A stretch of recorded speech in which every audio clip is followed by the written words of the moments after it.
أظهرت الإمارات انزعاجها من المشاهد التي تناقلها الإعلام المحلي والدولي عن السجون السرية التي استحدثتها في مطار الريان بحضرموت.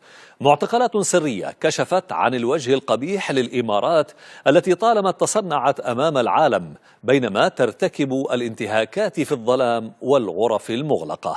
للحديث حول هذا الموضوع ينضم معنا وكيل وزارة العدل سيادة فيصل المجيدي. سيد المجيدي، أهلا وسهلا بك. إذن ما هي الخطوات الحكومية المرتقبة تجاه هذا الملف، ملف السجون السرية التي أنشأتها الإمارات وقوات الانتقال؟ أهلا وسهلا بكم بالمشاهدين الأكارم. أهلا بك سيدي. هي بالفعل كانت صدمة كبيرة للوسط الحقوقي وللمتابعين.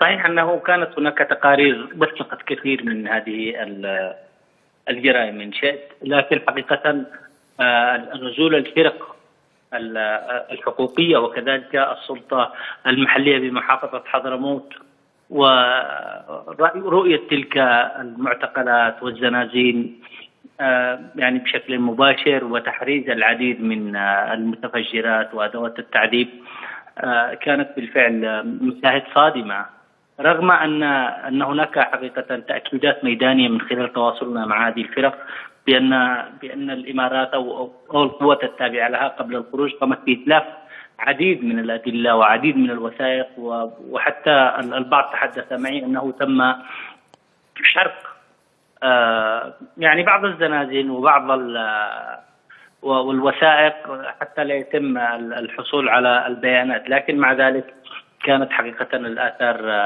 كانت مشكلة كبيرة حقيقة وصادمة كما ذكرنا، خصوصا تلك المعتقلات التي أنشئت على أساس إهدار الكرامة الإنسانية، يعني تلك الغرف الصغيرة التي ربما عرضها متر بحيث أو أقل يعني نصف متر، يعني جربوا بالمحاكاة بحيث أن الإنسان لا يستطيع الجلوس، وهي حقيقة مخالفة لمعايير السجون المتعارف عليها سواء على المستوى الدولي أو بالقانون اليمني. لا شك أن هذه التوثيقات لها دلالات مهمة، خصوصا وقد تم الاستماع أيضا لعديد من الضحايا وعديد من أسرهم، وهناك تقارير تتحدث عن هذا. لا شك أن هذه الأمور ستقدم، يعني أولا ستقوم بإعداد لسلطات جمع الاستدلالات، نتحدث عن الأمن العام بإعداد ملف تقريري عن هذه الأمور وبعد ذلك تقديمها للنيابة لتقوم بتحريز هذه الأدلة والتحقيق، ومن ثم الاستماع لكل الجرائم هذه كلها على حدة أو الوقائع حتى نسميها توصيف قانوني، وبعد ذلك سيتم التعامل معها وفقا لقانون العقوبات والجرائم وكذلك قانون الإجراءات الجزائية والدستور اليمني. نعم. سيادة المجيدي، يعني وزارة الدفاع الإماراتية نفت وجود سجون في مواقعها السابقة، كيف ترد الحكومة على هذا الادعاء؟ يعني مع احترامنا لبيان الأشقاء في دولة الإمارات العربية المتحدة، لكن الواقع يكذب هذا البيان.